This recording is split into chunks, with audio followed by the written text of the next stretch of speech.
How U.S.-China policy might change after the midterm elections. Welcome to VOA Asia Weekly. I'm Chris Casqueo in Washington. That story is coming up, but first making headlines. Xi Jinping secured a president-breaking third term as the Chinese Communist Party chief Sunday and introduced a top governing body stacked with mostly loyalists, while a few prominent liberal technocrats were unexpectedly removed from the top echelon of leadership. Experts say this cements his place as the country's most powerful ruler since Mao Zedong. In Shanghai, an inhalable COVID-19 vaccine is being offered free as a booster to those previously vaccinated. Developers hope the needle-free vaccine will incentivize more people to get vaccinated and boosted. Senior leaders from Japan, South Korea, and the U.S. committed to a coordinated response if North Korea conducts more nuclear testing.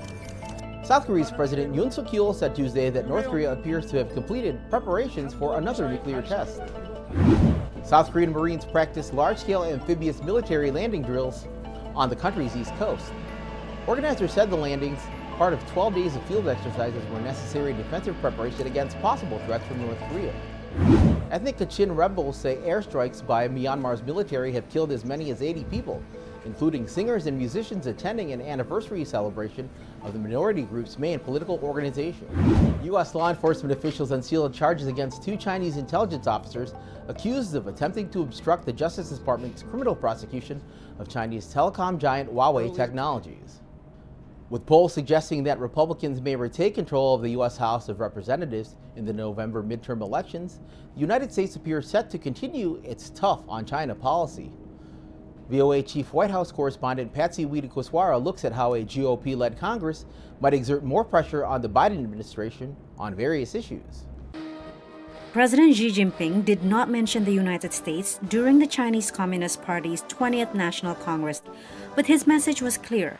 Beijing will double down in the face of Western threats, including on Taiwan. We are not committed to abandoning the use of force, and we reserve the option of taking all necessary measures. The CCP Congress cemented a more assertive foreign policy under Xi, who will remain in power for a third term. This sets Beijing on a collision course with the Biden administration, which will be under pressure to be even tougher on China should Republicans win more congressional seats in the November midterm elections and Minority Leader Kevin McCarthy ends up as Speaker of the House.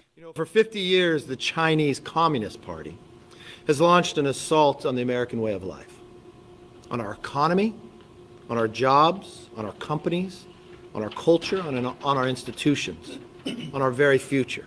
The U.S. Congress is considering the Taiwan Policy Act, a bill aimed at boosting military capability of the self-governed island against a potential Chinese invasion. Beijing considers Taiwan a breakaway province. Various Republican lawmakers have also promised a tougher stance on everything from securing supply chains to investigating the origins of the coronavirus to make their point that President Joe Biden is soft on Beijing.